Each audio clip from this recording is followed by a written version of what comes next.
बिस्मिल्लाहिर्रहमानिर्रहीम। Question number 1 है, which of the following numbers are divisible by 3।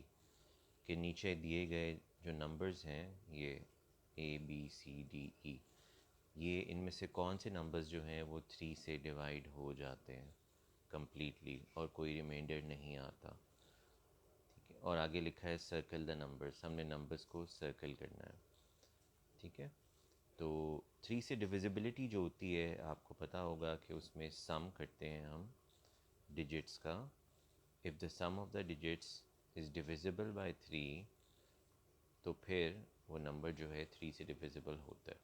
जैसे कि इस क्वेश्चन नंबर 1 को देखें, यहाँ पे जो डिजिट्स हैं 5, 8, 3 और 2, अगर मैं इनका सम कर दूँ यानी इनको ऐड अप कर दूँ तो मेरे पास आंसर आ जाएगा 18।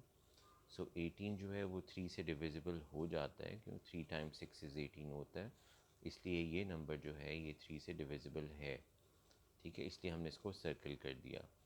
इस तरह से हम देखते हैं और कौन से नंबर्स जो हैं वो 3 से डिविजिबल हैं। अगर मैं इनको ऐड अप करूँ, 3 + 3 इज़ 6 + 1 इज़ 7, ये डिविजिबल नहीं है। 7 + 1 इज़ 8, 8 + 4 इज़ 12, तो ये नंबर डिविजिबल है, इसलिए हमने इसको सर्कल कर दिया। 4 + 0 + 0 + 0 + 2 इज़ 6। ठीक है, इसलिए ये वाला नंबर भी डिविजिबल है, इसलिए हमने इसको भी सर्कल कर दिया। 3 + 3 6 + 2 इज़ 8, ये नंबर डिविजिबल नहीं है क्योंकि 8 जो है वो 3 के टेबल में कहीं पर भी नहीं आता।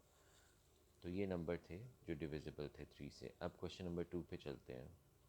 Circle all the numbers that are not divisible by 5। आपने उन नंबर्स को सर्कल करना है जो कि नॉट डिविजिबल बाय 5 हैं।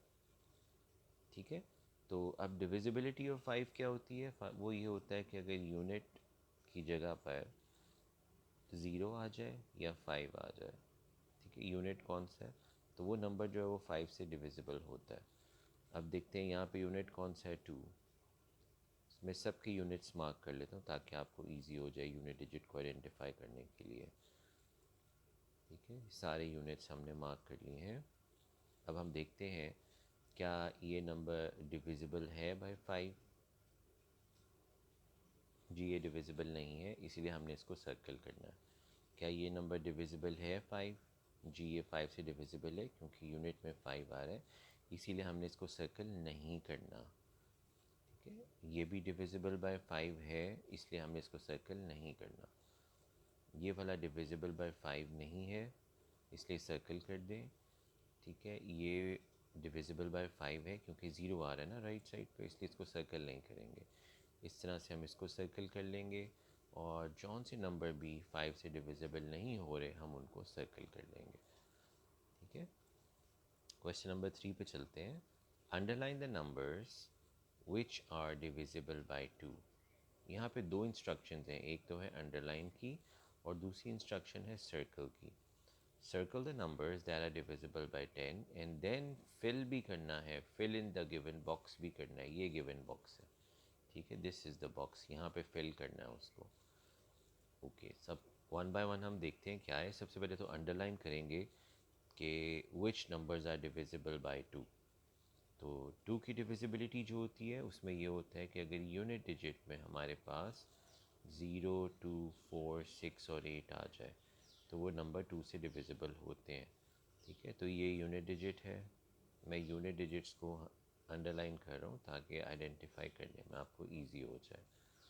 जितने भी यूनिट डिजिट हैं हम सब अंडरलाइन कर लेते हैं, और फिर हम सर्कल करते जाएंगे जिनके यूनिट डिजिट में 2, 4, 6, 8 आ रहा है और 0 आ रहा है। यहाँ पे 0 आ रहा है तो ये 2 से डिविजिबल है, 8 आ रहा है 2 से डिविजिबल है, 5 आ रहा है नहीं है डिविजिबल, 7 भी डिविजिबल नहीं है, 1 भी नहीं है, 6 डिविजिबल होता है, 0 होता है डिविजिबल, 3 डिविजिबल नहीं है, 4 डिविजिबल होता है, 7 नहीं है, 0 डिविजिबल होता है, 6 डिविजिबल होता है और 8 डिविजिबल होता है।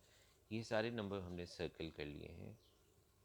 ठीक है, जो कि 2 से डिवाइड थे। अब ये देखिए मेरे से मिस्टेक क्या होगी कि मैंने सबको सर्कल कर दिया। अगर आप यूँ करेंगे तो आपके मार्क्स कट जाएंगे, इसीलिए हम इसको वापस चले जाते हैं। हम उन्होंने ये कहा था कि आपने अंडरलाइन करना उनको, ठीक है, तो ये ले हम अब अंडरलाइन करते हैं। जॉन से नंबर भी 2 से डिवाइड होते हैं, हम उनको अंडरलाइन करेंगे सिर्फ। ठीक है, ये देखें, इसलिए इंस्ट्रक्शंस को गौर से पढ़ें, कहीं क्वेश्चन जो है वो ख़राब ना हो जाए हमारा। ठीक है, ये मैंने इसलिए किया था ताकि मैं आपको दिखा सकूँ। ओके, अब यहाँ पर ये सारे नंबर जो कि अंडरलाइंड हुए हैं ये 2 से डिवाइड होते हैं, और आगे कह रहे हैं circle the numbers that are divisible by 10। अब आपने उनको सर्कल करना है जो 10 से डिविजिबल होते हैं। तो अब 10 से डिविजिबल कौन से होते हैं जी? ठीक है, उसमें कौन से होते हैं हमारे पास? एक होते हैं जिनके यूनिट डिजिट में 0 या फिर 2 आ जाए। ठीक है जी, तो अब हम, सॉरी 2 कह रहा हूँ, सिर्फ 0 आए, वो नंबर 10 से डिविजिबल होते हैं। ठीक है, नंबर जो 10 से डिविजिबल होंगे उनके राइट साइड पे यूनिट डिजिट में सिर्फ 0 आएगा। तो अब देखते हैं किस में 0 आ रहा है। यहाँ पे 0 आ रहा है, इसको सर्कल कर दें। यहाँ पर 0 आ रहा है, इसको सर्कल कर दें। ठीक है, और कहीं पे 0 नज़र आ रहा है? हाँ जी, यहाँ पर भी आ रहा है। ठीक है, और बस ये 3 जगह हैं। तो कह रहे हैं जॉन से 10 से और 2 से दोनों से डिविजिबल होते हैं। तो भाई जो 10 से डिविजिबल होता है वो 2 से भी डिविजिबल होता है, क्योंकि इवन है ना, इसलिए। तो इसलिए 830 आ गया, यहाँ पे दूसरा नंबर आ गया 2570। फिर हमारे पास नंबर आ गया 13130। तो ये 3 जो नंबर्स थे हमने यहाँ पर इस बॉक्स में भी लिखने थे। क्वेश्चन नंबर 4 है, what is the only even prime number? सबसे पहले हमें इवन का तो पता लग गया कि क्या होता है, मैं दोबारा से रिपीट कर दूँ। इवन नंबर्स वो होते हैं जिनके यूनिट डिजिट में ये आ रहा होता है ना, 02468। और प्राइम नंबर्स कौन से होते हैं? जिनके पास सिर्फ ओनली 2 फैक्टर्स होते हैं। ठीक है, ओनली 2 फैक्टर्स। मसलन 13 जो है इसके पास 2 फैक्टर्स हैं, 1 टाइम्स 13। 2 के पास भी 2 फैक्टर्स हैं। ठीक है, और जिनके पास 1 जो है इसके पास सिर्फ एक फैक्टर है, इसीलिए ये प्राइम नंबर नहीं है। 1 is not a prime number.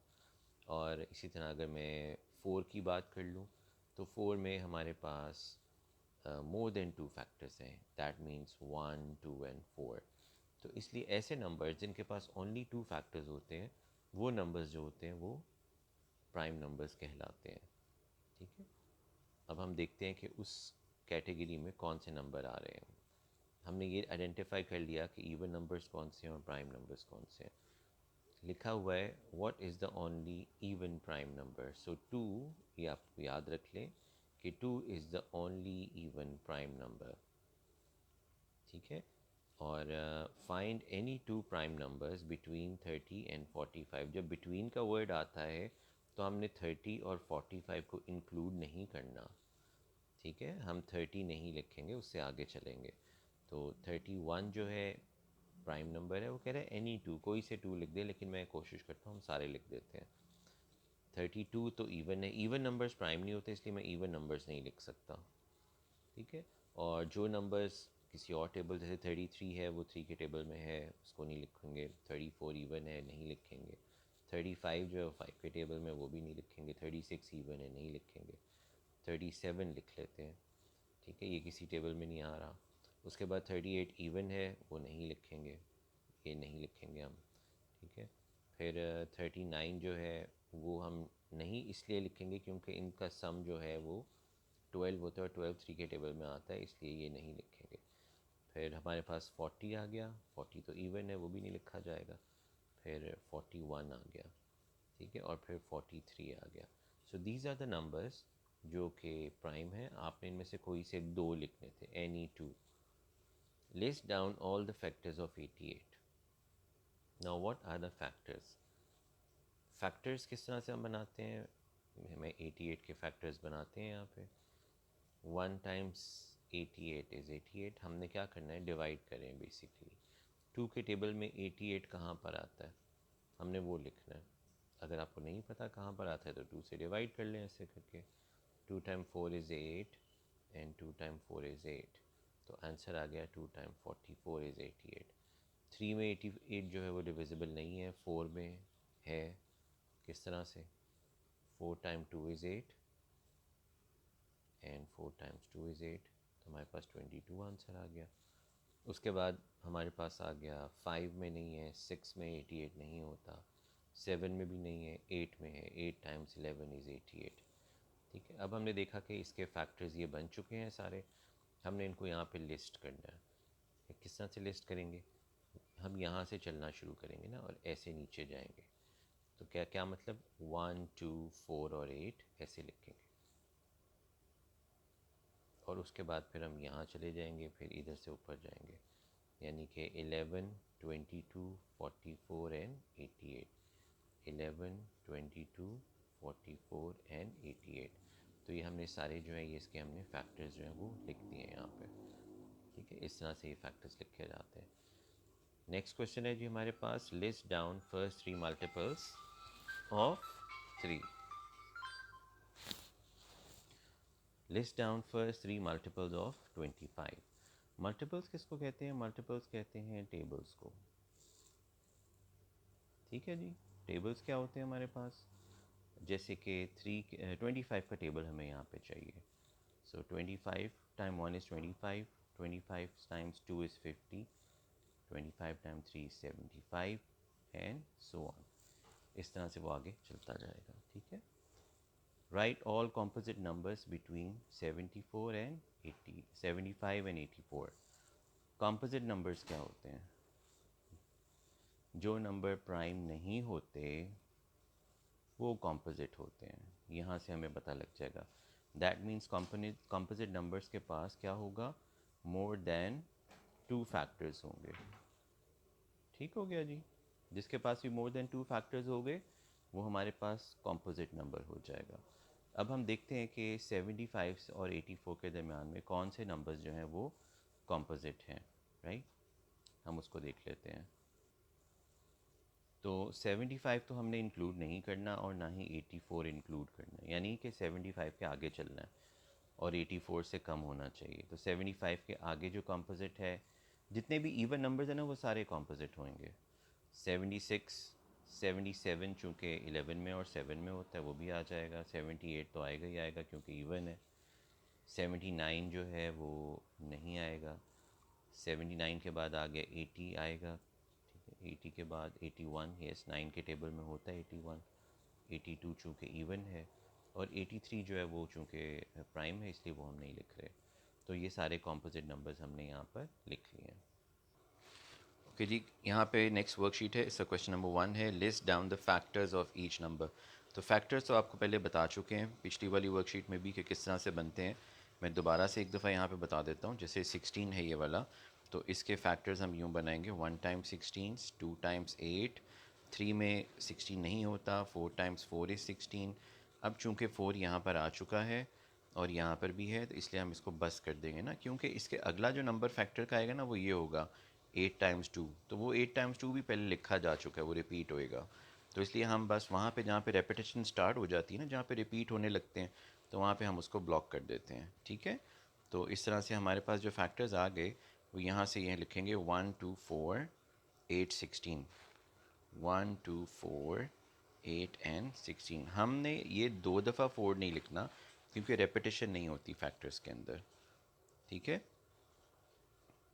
अच्छा इसके बाद मैं बाकी का, इसको हम यूँ भी कर सकते हैं कि जैसे अब मैं 24 को करने लगा हूँ, 1 टाइम्स 24, 2 टाइम्स 12, 3 टाइम्स 8, 4 टाइम्स 6, इस तरह से भी फैक्टर्स बन जाते हैं। ठीक है, लेकिन ये उस वक्त जब आपको बहुत ज़्यादा एक्सपर्टीज़ हो जाए तब ठीक है, जब आपको टेबल्स बहुत अच्छे आते हैं। अदरवाइज़ आपने वो ये वाला मेथड ही यूज़ करना है। 25 के फैक्टर्स क्या होंगे, 1 टाइम्स 25, 2 से डिवाइड नहीं होता इसलिए 5 टाइम्स 5 होता है, तो बस ये फैक्टर्स हो गए इसके। 32 के क्या होंगे, 1 टाइम्स 32, 2 टाइम्स 16, फिर आ गया हमारे पास 4 टाइम्स 8, फिर किससे होता है 32, 5 में नहीं होता, 6 में, 7 में, 8 ऑलरेडी आ चुका है इसलिए बस यहाँ पे ख़त्म हो जाएगा। 49 के फैक्टर्स, 1 टाइम्स 49, और उसके बाद 7 टाइम्स 7 होता है इसलिए हम 7 को एक दफ़ा ही लिखेंगे, 2 दफ़ा नहीं लिखेंगे। उसके बाद 42 जो है 1 टाइम्स 42, और फिर 2 टाइम्स 21, 3 में 42 आता है, 3 टाइम्स 14, फिर 6 टाइम्स 7। ठीक है, इसके बाद और कोई 42 के फैक्टर्स नहीं हैं। अब हम मल्टीपल्स की तरफ आ रहे हैं। मल्टीपल्स आपको पता है कि ये टेबल्स होते हैं, हमने पीछे डिस्कस किया था। फर्स्ट 4 मल्टीपल्स लिखने हैं, ठीक है, तो लिख देते हैं 8 के।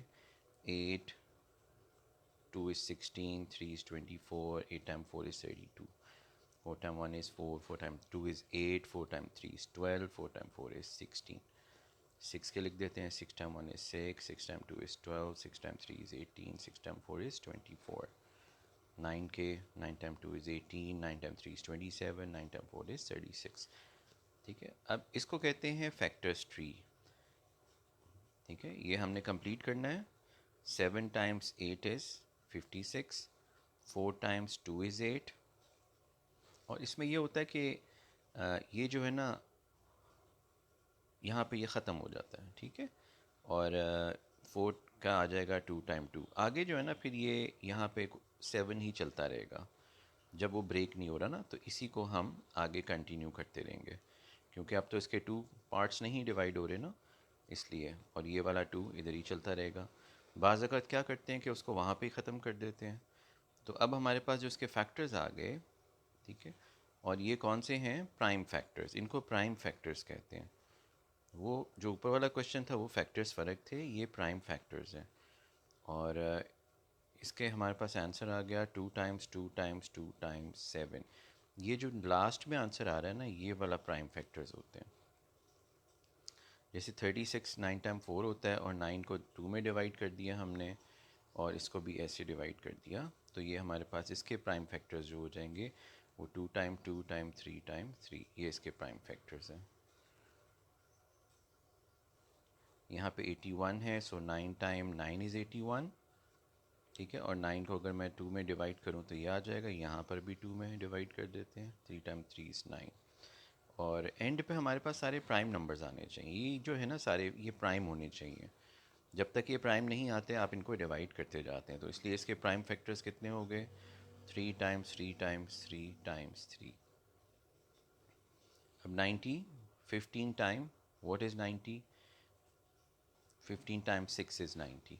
और 15 के क्या होंगे? 3 टाइम 5, जबकि 6 के क्या होंगे? 2 टाइम 3। इसलिए जो प्राइम फैक्टर्स हमारे पास आ गए वो ये लास्ट वाले हैं। ठीक है, that is 3 times 5 times 2 times 2। Prime factors find out करने का क्वेश्चन इस तरह से भी क्वेश्चन पूछ सकते हैं, जैसे कि ये लिखा है क्वेश्चन नंबर 4 में, find out the prime factors. इसको कहते हैं लैडर मेथड, राइट। अब हम इसको लैडर के ज़रिए सॉल्व करते हैं। 2 times 18 is 36, 2 time 9 is 18, 3 time 3 is 9, and 3 time 1 is 3। तो ये जो लेफ़्ट साइड पे है ना, ये सारे प्राइम फैक्टर्स हैं उसके। ठीक है, यानी 2 टाइम्स 2 टाइम्स 3 टाइम्स 3, ये इसके प्राइम फैक्टर्स आ गए हमारे पास। 30 के प्राइम फैक्टर्स 2 से डिवाइड करेंगे, सबसे पहले सबसे छोटा प्राइम नंबर आता है। तो सबसे छोटा प्राइम नंबर जो है वो 2 है, इसलिए हम बार बार 2 से डिवाइड कर रहे हैं। अगर 2 से डिवाइड नहीं होता फिर 3 की बारी। अब ये 15 जो है 2 से डिवाइड नहीं होता, तो 3 की बारी आ गई, तो हम 3 से डिवाइड करेंगे। ठीक है, अगर ये 3 से नहीं होता तो 5 की बारी आ जाएगी। तो इस तरह से इसके प्राइम फैक्टर्स जो बन गए वो आ गए 2 टाइम्स 3 टाइम्स 5। अब ये देखें, अब 44 की बारी है। 44 को हम 2 से डिवाइड करके देखते हैं, अगर होता है तो कर लें, फिर 2 से कर लें अगर होता है। ठीक है, अब 2 से नहीं हो रहा, 3 से भी नहीं हो रहा, 5 से भी नहीं हो रहा, 7 से भी नहीं हो रहा, 11 से ये डिवाइड हो जाएगा। तो इसीलिए इसके प्राइम फैक्टर्स जो होंगे वो हमारे पास आ जाएगा 2 टाइम्स 2 टाइम्स 11। अच्छा, अब यहाँ पर आ गया कॉमन मल्टीपल्स। क्वेश्चन नंबर 5 है, first 3 common multiples of the following. तो ये जो है 12 और 14, इसके फर्स्ट 3 कॉमन मल्टीपल्स निकालने हैं। ये कैसे निकालेंगे हम यूँ करते हैं कि पहले 12 के मल्टीपल्स लिख लेते हैं। कितने होंगे 12 के मल्टीपल्स? 12 के मल्टीपल्स का मतलब है टेबल्स। ठीक है, 12 का टेबल हम पढ़ते हैं, 12, 24, 36, 48, और यूँ चलता जा रहा है ना। 14 का टेबल भी हम पढ़ लेते हैं, यहाँ पे लिख लेते हैं। अब 14 के टेबल में आ गया, 14 time 1 is 14, 14 time 2 is 28, 14 time 3 is 42। ठीक है, और ये चलता जा रहा है, गोज़ ऑन। अब हम क्या करेंगे, इसको यहाँ पे हम देखेंगे कि कॉमन कौन से हैं। कॉमन का मतलब ये होता है कि सेम। तो हमें कोई सेम नज़र आ रहा है यहाँ पे? अभी तक तो नज़र नहीं आ रहा। हमें थोड़ा सा और आगे जाना पड़ेगा इसके लिए। अब हमने इसको कंटिन्यू किया और हमने इन दोनों को देख लिया कि 12 का जो था multiple that is 12, 24, 36, 48, 60, 72, 84 and goes on, आगे चलते जा रहे हैं। और 14 के जो मल्टीपल हैं 14, 28, 42, 56, 70 एंड 84 और कैरी ऑन। अब हमने कॉमन मल्टीपल देखना है ना, इनमें एक सबसे कॉमन यानी कि दोनों में सेम कौन सा है, ठीक है, उसकी बात हो रही है, दोनों में सेम कौन सा है। तो मेरे ख़्याल में ये 84 जो है ना, ये इसमें सेम आ रहा है, तो this will be the common multiple, और इसको कहते हैं सबसे छोटा यानी लीस्ट कॉमन मल्टीपल। ठीक है, एलसीएम हमारे पास इसका आ गया 84, इसको मैं साइड पे लिख देता हूँ, और मैं आपको एक और मेथड भी इसका बता देता हूँ कि हम किस तरह से एलसीएम फाइंड आउट करते हैं। हमने least common multiple find out करना है इसका, और दूसरा तरीका ये है कि हम 12 और 14 को लिखते हैं और हम यूं करके इसको डिवाइड करेंगे। 2 time 6 is 12, 7 is 14, 2 time 3 is 6, और जो डिवाइड नहीं हो रहा ना उसको हम वैसे ही लिख देंगे। ठीक है, मैं कलर चेंज करके बता देता हूँ कि 7 वैसे ही आ गया। ठीक है, अब किससे डिवाइड हो रहा है ये? 3 से डिवाइड कर लेते हैं। 3 टाइम 1 इज़ 3 और 7 एज इट इज़ वैसे ही आ जाएगा। ठीक है, अब यहाँ पे ये 7 से डिवाइड हो रहे हैं। अब हमारे पास आंसर आ गया 7 टाइम्स 3 टाइम्स 2 टाइम्स 2। अगर मैं इसको यूँ मल्टीप्लाई कर लूँ तो हमारे पास क्या आंसर आता है इसका?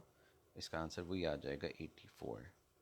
ठीक है, तो इस तरह से भी इसका ये जो एलसीएम है ये फाइंड आउट किया जा सकता है। दोनों मेथड्स हैं, आपको जो दोनों में से जो और ईजी लगता है या जो टीचर ने आपके बताया आप वो वाला मेथड जो है फॉलो करेंगे। ठीक है, अब हमें पता लग गया कि हमारे पास क्या है उसका एलसीएम, एंड दैट इज़ 84। अब हम ये करेंगे कि जो भी एलसीएम इसका आ रहा है ना, ये वाला जो हमने लिखा था 84, इसको हम इसका टेबल लिखेंगे। ठीक है, यानी 84 टाइम्स 2 क्या हो जाएगा? 168। 84 टाइम्स 3 क्या हो जाएगा? 3 4 ज़ा 12, 3 24 25। ठीक है, ये इसके 3 मल्टीपल्स आ गए। एक मिनट, यहाँ पे थोड़ा सा एरर हो गया मुझे लगता है। 3 4 ज़ा 12, 3 इज़ 24, 25। ठीक है, 252 इसका आंसर आ गया। सही है, अब ये वाला हमारे पास क्वेश्चन आ गया। अब बजाय हम इसको तीनों के अलग अलग टेबल्स लिखें, मेरे ख्याल में शॉर्टेस्ट मेथड यही है कि हम इन दोनों को तीनों को एक लाइन में लिखें और लेडर बना लें, और हम तब तक डिवाइड करते जाएंगे जब तक 1 नीचे नहीं आएगा। 2 टाइम्स 6, और जो डिवाइड नहीं होता ना उसको हम वैसे ही लिख देंगे, ये डिवाइड नहीं हुआ। अब 2 से ये डिवाइड नहीं हो रहा, ये एज इट इज़ आ जाएगा। ठीक है, फिर 2 टाइम 3 इज़ 6, ये भी डिवाइड नहीं होता, एज इट इज़ आ जाएगा। अब 2 से कोई भी डिवाइड नहीं हो रहा, इसलिए हम 3 को ऑप्ट करेंगे। ठीक है, ये डिवाइड नहीं हुआ, एज इट इज़ आ गया। 3 टाइम 1 इज़ 3, 3 टाइम 5 इज़ 15। अब 5 से 5 टाइम 1 इज़ 5 और 5 टाइम 1 इज़ 5। अब हमारे पास जो नंबर्स बन गए ना प्राइम फैक्टर्स में, वो ये आ गए 2 टाइम्स 2 टाइम्स 3 टाइम्स 5, और ये हो गया हमारे पास 60। तो दैट मीन्स इसका एलसीएम जो है ना वो 60 आ गया इस वाले का। ठीक है, और हम 60 का टेबल लिख लें। 120 एंड 60 टाइम 3 इज़ 180। तो ये फर्स्ट 3 मल्टीपल्स हो गए इनके एलसीएम के साथ। ठीक है, इस तरह से हम इनका एलसीएम जो है वो फाइंड आउट करते जाते हैं। अब हम नेक्स्ट क्वेश्चन देखते हैं कि वो कैसे होगा, ताकि आपको अच्छे से आइडिया हो जाए इसका। 4 और 6 का हम एलसीएम ले लेते हैं। 2 time 2 is 4, 3 is 6, 2 time 1 is 2, 3 as it is ही आ जाएगा। अब 3 से डिवाइड कर लेते हैं, तो हमारे पास ये आंसर आ गया 2 टाइम्स 2 टाइम्स 3, और ये हो गया 12। और ये जो 12 है ये हम यहाँ पर लिख देंगे। ठीक है, और इसका टेबल लिखेंगे, 12 का table. 12 2s are 24, 12 3s are 36। ठीक है, 6 और 4 का जो एलसीएम था वो 12 था, और 12 का टेबल लिख दें। तो ये उसके फर्स्ट 3 कॉमन मल्टीपल्स जो होंगे ना वो होंगे। क्वेश्चन अब आपको आइडेंटिफाई करने आना चाहिए वो कॉमन मल्टीपल्स मांग रहे हैं या फर्स्ट 3 मल्टीपल्स मांग रहे हैं। ये हम जो कर रहे हैं ये कॉमन मल्टीपल्स की बात कर रहे हैं। इसी तरह से अब 3 6 एंड 12 के क्या होंगे, तो ऑफ कोर्स हमें वर्किंग करनी पड़ेगी ऐसे करके। ठीक है, पहले 2 से डिवाइड करते हैं, जो नहीं होता उसको छोड़ दें और जो होता है उसको कर लें। ये नहीं होता, ये भी नहीं होता। 2 टाइम 3 इज़ 6। अब 3 से ये सारे डिवाइड हो जाएंगे ना, तो हमारे पास ये इसका एलसीएम आ गया 2 टाइम्स 2 टाइम्स 3, और 12 इसका LCM है, ठीक है। पहला 12 हो गया, फिर 24 हो गया और फिर 36 हो गया। तो this is the way how we find the common multiples, first 3 common multiples, right. चलें, नेक्स्ट क्वेश्चन हम देखते हैं कि ये क्या कह रहे हैं इसमें। Find common factors of the following. अब कॉमन फैक्टर्स की बारी आ गई, ठीक है। तो वर्किंग यहाँ पे हमने शो करनी है। तो 26 के फैक्टर्स क्या होते हैं उनको यहाँ पे लिख लें, 78 के फैक्टर्स क्या होते हैं उनको आप यहाँ पे लिख लें। तो हम कैसे 26 के फैक्टर्स फाइंड आउट करेंगे। 1 टाइम 36, 2 टाइम्स 13, 3 में नहीं होता, 4 में नहीं होता, 5 में भी नहीं होता, ये और किसी टेबल में भी नहीं होगा। फिर यहाँ तक कि वो 3 टाइम्स 13 टाइम्स 2 में चला जाएगा, लेकिन 30 टाइम्स 2 पहले आ चुका है, इसलिए हम ये नहीं लेते यहाँ पे ना, हम इससे पहले इसको ब्लॉक कर देंगे यहाँ पे। तो अब 26 से जो फैक्टर्स हैं वो ये हैं। 78 के क्या फैक्टर्स हैं वो देख लेते हैं हम। यहाँ पे 78 के फैक्टर्स बनाते हैं।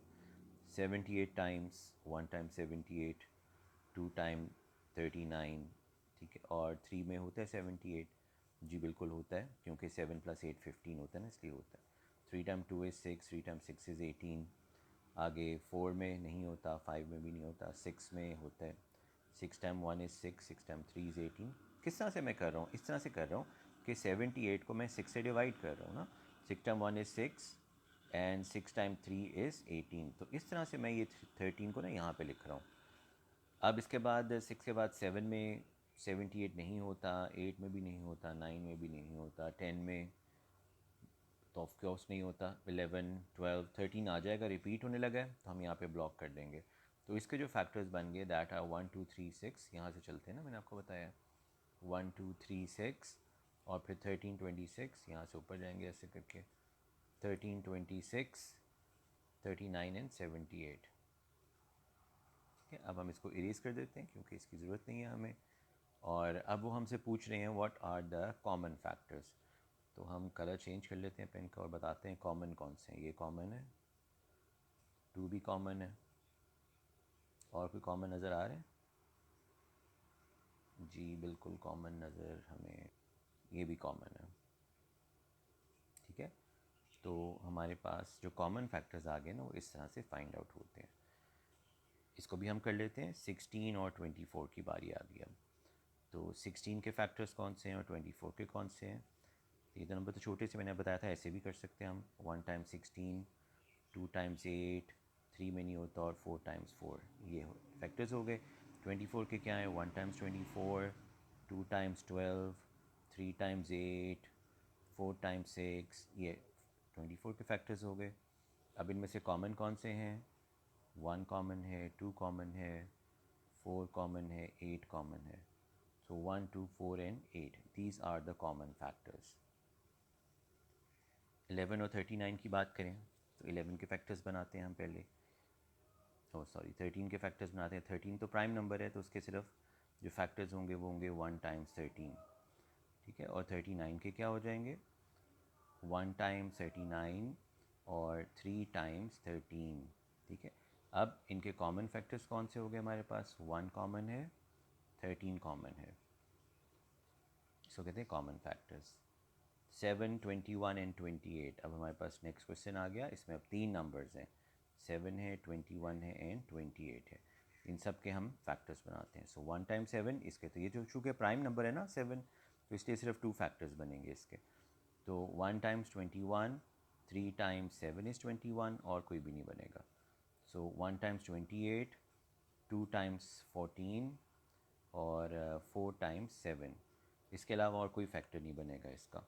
तो ये हमने सारे फैक्टर्स बना लिए। उसके बाद हमने कॉमन निकाला, 1 कॉमन है और ये 7 एक कॉमन नज़र आ रहा है, तो इसके कॉमन फैक्टर्स आपने ये लिखने हैं इस तरह से। अब हम फैक्टर्स बनाते हैं। नेक्स्ट क्वेश्चन है हमारे पास, दैट मीन्स 32 के, 48 के और 56 के, ठीक है। तो 1 टाइम्स 32, 2 टाइम्स 16, 3 में नहीं होता, 4 टाइम्स 8, 5 में नहीं होता, 6 में नहीं होता, 7 में भी 32 नहीं होता, मैं इसकी बात कर रहा हूँ 32 की, और 8 में 32 होता है, वो ऑलरेडी लिखा हुआ है, इसलिए हम इसको ख़त्म कर देंगे। अब 48 को हमने डिवाइड करना है, 1 से डिवाइड करेंगे तो 48 आएगा, 2 से डिवाइड करेंगे तो 24 आएगा, 3 से जब मैं डिवाइड करूँगा तो 16 आ जाएगा, 4 से जब डिवाइड करूँगा तो 12 आ जाएगा, और उसके बाद 6 को 8 से भी मल्टीप्लाई कर देंगे तब भी आ जाएगा। ठीक है, तो ये इसके हमारे पास कॉमन फैक्टर्स बन गए। अब 56 को 1 टाइम्स 56 हो गया, 2 टाइम्स 28 हो गया, फिर 3 में नहीं होता, 4 में होता है, 4 टाइम 14 इज़ 56। उसके बाद हमारे पास 5 में नहीं होता, 6 में नहीं होता, 7 टाइम्स 8 इज़ 56। ठीक है, इसके अलावा उसके और कोई फैक्टर्स नहीं बनेंगे। अब हम देखते हैं कॉमन कौन सा है ना इसमें। 1 कॉमन है, 2 कॉमन है, 4 कॉमन है, 8 भी कॉमन है, 16 कॉमन नहीं है और 32 भी कॉमन नहीं है। ठीक है, कम वालों को देख लो ना, मैं 16 भी नहीं है और 32 भी नहीं है, तो इसका मतलब है 1, 2, 4 और 8 ये इसके पास कॉमन फैक्टर्स आ गए। तो this is how we calculate the common factors. अब हमारे पास नेक्स्ट क्वेश्चन है, ये ग्राफ से रिलेटेड है। Bano made a graph to represent the number of customers in her shop during the day. एक दिन में कितने कस्टमर्स उसके पास आ रहे हैं, कितने बजे कितने आते हैं, ये ग्राफ रिप्रेजेंट कर रहा है। ठीक है, इसके लेफ़्ट साइड पे हम इसकी कीज़ पढ़ते हैं सबसे पहले कि नंबर ऑफ़ कस्टमर्स हैं सारे, और नीचे इसकी यहाँ पे टाइम है, दैट मीन्स ये सुबह के 8 हैं, 9, 10, 11, 12, फिर ये दोपहर का 1, 2, 3, 4 और 5 बजे इसकी शॉप बंद हो जाती है। ठीक है, 8 बजे सुबह खुलती है। अब ये पूछ रहे हैं क्वेश्चन जैसे relevant, what was the busiest hour. तो 1 बजे ना बिजीएस्ट है। अब देखिए बिजीएस्ट का मतलब होता है कि सबसे ज़्यादा कस्टमर। 26 कस्टमर्स कितने बजे थे इस टाइम पे, और अगर आप इस टाइम को नीचे देखेंगे ना, ये देखें तो ये टाइम हमारे पास आ रहा है 1 का। ठीक है, इसी लाइन में अगर आप नीचे चले जाते हैं तो ये 1 आ रहा है, तो दैट मीन्स 1 बजे जो है ना 1 PM पे बिजीएस्ट था। How many people were in the shop at 9 AM, सुबह के ये 9 बजे हैं, और 9 बजे कितने पीपल थे उसके पास, 4 कस्टमर्स थे। Estimate the number of people in the shop in 12:30। 12:30 इसको कहते हैं, ये जो मिडल वाली लाइन है इसके साथ साथ आप पैरेलल चले जाएँ यहाँ पे, और यहाँ पे देखें कितने कस्टमर्स थे, ये आपको नज़र आ रहे हैं 24, इसलिए हमने लिख दिया 24 कस्टमर्स। उसके बाद नेक्स्ट क्वेश्चन है हाउ मेनी मोर। जब भी हाउ मेनी मोर आता है ये माइनस का सम होता है, इसमें हमने सब्ट्रैक्ट करना होता है। किसको सब्ट्रैक्ट करना है हमने, वो आगे उसने बताया होती है, 2 वैल्यूज़ बताई होती हैं, उसने 4 PM का है और एक 5 PM का है। तो 4 और 5 के ऊपर कितने कस्टमर्स हैं आप देख लें। 5 के ऊपर जो है ये 10 कस्टमर्स थे, यहाँ से फील हो रहा है हमें, और 4 के ऊपर हमारे पास ये ऊपर इधर से 20 कस्टमर्स थे। तो इसीलिए हमने क्या किया, हमने माइनस कर दिया 20 और 10 को, तो हमारे पास 10 आंसर आ गया। तो इस तरह से हम ये ग्राफ का क्वेश्चन जो है ये अटैम्प्ट करते हैं। ये एक और ग्राफ का क्वेश्चन आ गया, the line graph shows the number of vacuum cleaners sold by an electronic store every month. अब एक साइड पे मंथ चल रहा होगा, और वो मंथ कहाँ से कहाँ तक है उसने बता दिए, जनवरी से मई तक, यानी हमारे पास 6 मंथ्स हैं। और लेफ़्ट साइड पे क्या है जी, की में क्या लिखा है, number of vacuum cleaners sold. ये जो है ना यहाँ पे वैक्यूम क्लीनर्स चल रहे हैं। ठीक है, this is called number of vacuum cleaners, और नीचे क्या आ रहा है हमारे पास, यहाँ पे मंथ्स चल रहा है। सबसे पहले हमने कीज़ को अंडरस्टैंड, चलिए सबसे पहले हमने ये काम करना होता है, हमने जितनी भी वैल्यूज़ है ना वो नोट डाउन कर लेनी है नीचे बिल्कुल। जब भी आप ग्राफ करते हैं ना तो पहले ये वैल्यूज़ लिख लिया करें कि जनवरी की वैल्यू क्या है, यहाँ देखें 35, तो मैंने यहाँ पे लिख लिया 35। ठीक है, फिर फरवरी की कितनी है, ये पॉइंट है, ये बिल्कुल इसके सामने 20 है। मार्च की कितनी है, ये पॉइंट है इसके सामने बिल्कुल, ये 40 है। फिर 55 है इसकी, और 15 है। अब जब वैल्यूज़ लिख ली है ना, अब हमने वैल्यूज़ के ऊपर काम करना है। ठीक है, बाकी सारा काम ख़त्म हो गया। ठीक है, लिखा हुआ है how many vacuum cleaners were sold in March, तो मार्च में कितने थे, 40 थे ना, तो इसलिए 40 आंसर आ गया। In which month did the store sell the greatest number of vacuum, तो ग्रेटेस्ट नंबर आपको कहाँ पे नज़र आ रहा है, 55 ग्रेटेस्ट नंबर है ना, सबसे बड़ा नंबर, तो किस मंथ में है वो, अप्रैल में, इसलिए हमने अप्रैल यहाँ पे लिख दिया। How many more vacuum cleaners, how many more जो है ना ये माइनस सम होता है, तो हम सब्ट्रैक्ट कर रहे हैं इसको। ठीक है, ये देखिए हम सब्ट्रैक्ट कर रहे हैं इसको, किसको सब्ट्रैक्ट करना है, अप्रैल को और मार्च को। तो ये अप्रैल की वैल्यू है और ये मार्च की वैल्यू, दोनों को सब्ट्रैक्ट कर दें, 15 आंसर आ जाएगा, वो लिख दिया। व्हाट इज़ द डिफरेंस, तो डिफरेंस का मतलब भी माइनस होता है, किसको माइनस करना है, अप्रैल को और मई को। तो यहाँ पर ये अप्रैल है और ये मई है, इनके हमने जो नंबर्स थे ये वाले ऊपर जो लिखे हैं इनको माइनस कर दें, 55 माइनस 15 किया तो 40 आंसर आ गया। तो ये हमारे पास ग्राफ का क्वेश्चन इस तरह से अटैम्प्ट होता है। यहाँ पर हमारे पास एक पाई चार्ट है, लिखा हुआ the pie chart shows a number of pupils with and without glasses in a class. There are 20 girls in the class. ये कुछ की इन्फॉर्मेशन है यहाँ पे जो ये बताई जा रही है कि 20 गर्ल्स इन द क्लास है हमारे पास। और हमने इसके, ये जाहिर सी बात है कहीं पे ग्राफ में यूज़ होगा ये वाला नंबर। ठीक है, पहले ये ग्राफ का मतलब, ये पाई चार्ट का मतलब क्या, हम इसको पढ़ लेते हैं। इस बॉक्स के अंदर ये सेक्टर, ये जो है इसका सेगमेंट, इसमें ये लिखा हुआ है बॉयज़ विदाउट ग्लासेस, ये बच्चे लड़के जो ग्लासेस नहीं पहनते 18 है, लड़कियां जो ग्लासेस नहीं पहनती वो 14 है, लड़के जो ग्लासेस पहनते हैं वो 10 है, और लड़कियां गर्ल्स विद ग्लासेस जो ग्लासेस पहनती हैं वो उन्होंने बताया ही नहीं है। तो हमें फ़ाइंड आउट करना है सबसे पहले। तो ये यहाँ से बता रहा है कि 20 गर्ल्स हैं इन द क्लास में, और अगर उनमें से 14 जो हैं वो विदाउट ग्लासेस हैं, तो फिर ग्लासेस वाली कितनी हो जाएंगी, दैट मीन्स हमें माइनस करना पड़ेगा। इससे मुझे पता लगा कि यहाँ पर हमारे पास 6 आ जाएगा, कि 6 गर्ल्स जो हैं वो विद ग्लासेस हैं। ठीक है, पहले तो मैंने ग्राफ की सारी इन्फॉर्मेशन कंप्लीट कर ली है, फिलअप कर लिया। अब मैं क्वेश्चन पे जाते हैं। How many boys are there in the class, लड़के कितने क्लास में। तो विदाउट ग्लासेस बॉयज़ जो हैं 18 है, बॉयज़ विद ग्लासेस 10 है। तो दैट मीन्स हमारे पास 18 + 10 28 लड़के हो गए। How many girls where glasses, तो हमने पढ़ा है गर्ल्स विद ग्लासेस, हमने ये फाइंड आउट कर लिया है 6 थे। How many peoples do not wear glasses, तो प्यूपिल्स जो होते हैं ना, ये लड़के लड़कियां इकट्ठे होते हैं, और वो कह रहा है जो, चाहे वो लड़के हैं या लड़कियां हैं जो ग्लासेस नहीं पहनते। तो लिखा हुआ है विदाउट ग्लासेस ये लड़के हैं, और विदाउट ग्लासेस ये लड़कियां हैं। तो नहीं, इन दोनों को हमें ऐड अप करना है, 18 + 14। ठीक है, तो सॉरी नीचे में करना था हमें, 18 + 14 ऐड अप करना है हमें इसको, और हमारे पास क्वेश्चन क्या आ गया, तो 32 आ गया। ठीक है, अगला है how many pupils are there in the class. तो प्यूपल्स का मतलब है सारे स्टूडेंट्स, प्यूपल्स कहते हैं स्टूडेंट्स को, ऑल द स्टूडेंट्स, चाहे वो बॉयज़ हैं या वो गर्ल्स हैं, सबको आपने प्लस कर देना है। तो हम प्लस कर लेते हैं सबको, दैट मीन्स 6 + 18 + 10 और +14, इन सबको प्लस कर लेते हैं हम, तो हमारे पास आंसर आ जाए। तो हमारे पास इसका आंसर आ गया जी 48। तो 48 पीपल्स हैं जो इस क्लास के अंदर हैं। ओके, ये क्वेश्चन भी पाई चार्ट से रिलेवेंट है। Question number 2, the pie chart shows a number of books of different genres on a book shelf. एक बुक शेल्फ के ऊपर ये डिफरेंट बुक्स पड़ी हैं। Read the pie chart and answer the following. अब हम सबसे पहले पाई चार्ट को रीड करते हैं। ये मिस्ट्री बुक्स हैं, ये हॉरर बुक्स हैं, ये साइंस फिक्शन है, ठीक है, और ये नॉन फिक्शन बुक्स हैं। सबके नंबर्स जो हैं वो मेंशन है, हमें कोई कैलकुलेट नहीं करना, जैसे कि प्रीवियस क्लास में हमें, प्रीवियस ग्राफ में हमें करना पड़ा था, इसमें हमने नहीं करना। तो अब हम देखते हैं कि मिस्ट्री बुक्स जो हैं वो, ये सारी वो बता दिए। भाई क्वेश्चन की तरफ चलते हैं। How many books are there on the shelf, shelf पे कितनी बुक्स हैं टोटल। तो इसका मतलब है हमें सबको सम करना पड़ेगा। तो 66 + 33 + 11 एंड +22, ठीक है, सबको हम प्लस करते हैं। तो हमारे पास इसका जो सम आ गया वो 132 आ गया, इसलिए 132 बुक्स हैं जो शेल्फ पे।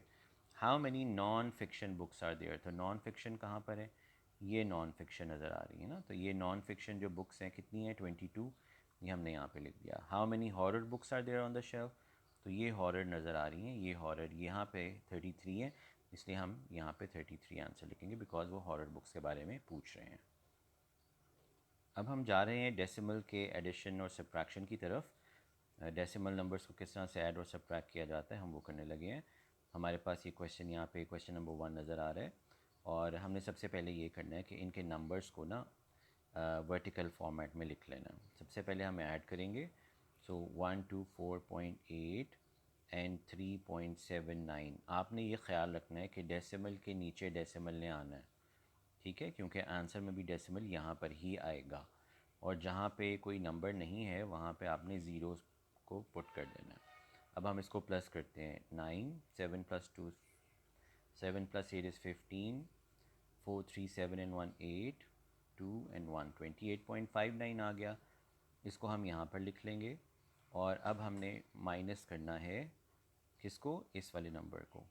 सो 118.965, ठीक है। जहाँ पे जो नंबर हमारे पास नहीं है उसकी जगह हम ज़ीरो इंसर्ट कर देते हैं, और ज़ीरो माइनस फाइव तो हो नहीं सकता, इसलिए वो यहाँ से कैरी कर ले, बोरो कर लेगा, तो यहाँ पे हो गया। उसके बाद टू आ गया, फाइव में से नाइन नहीं हो सकता, फाइव यहाँ से बोरो कर लेगा, तो यहाँ पे हो जाएगा सिक्स।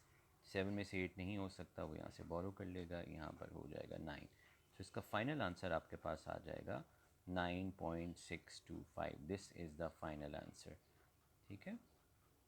नेक्स्ट क्वेश्चन है जी, क्वेश्चन नंबर 2 हमारे पास, सब्ट्रैक्ट सिक्स। सब्ट्रैक्ट का मतलब होता है कि हमने इसको माइनस करना है। सिक्स को माइनस करना है, किस से माइनस करना है? 14.2 से। फ्रॉम का मतलब होता है से। अब फ्रॉम से जो नेक्स्ट वैल्यू होती है ना, ये बड़ी होती है हमेशा, इसको हमने ऊपर लिखना होता है। सबसे पहले हम ये लिखेंगे, और जो दूसरी वाली वैल्यू है ना, वो हम नीचे लिखेंगे। अब सिक्स कहाँ पर आएगा, ये सोचने वाली बात है कि सिक्स कहाँ पर आएगा। क्या हम सिक्स को यहाँ पर लिखेंगे? जी नहीं।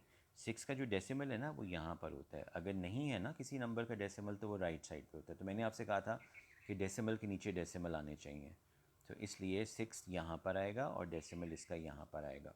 और फिर मैंने आपसे कहा था कि जो मिसिंग हैं डिजिट्स, वहाँ पे ज़ीरो लगा दिया करें। अब आप इसको सब्ट्रैक्ट करने लगे। Two minus zero is two, और 14 माइनस ये तो नहीं हो सकता ना फोर से, तो इसलिए वो जब बोरो करेगा तो वो 8.2 इसका हमारे पास आंसर आ जाएगा।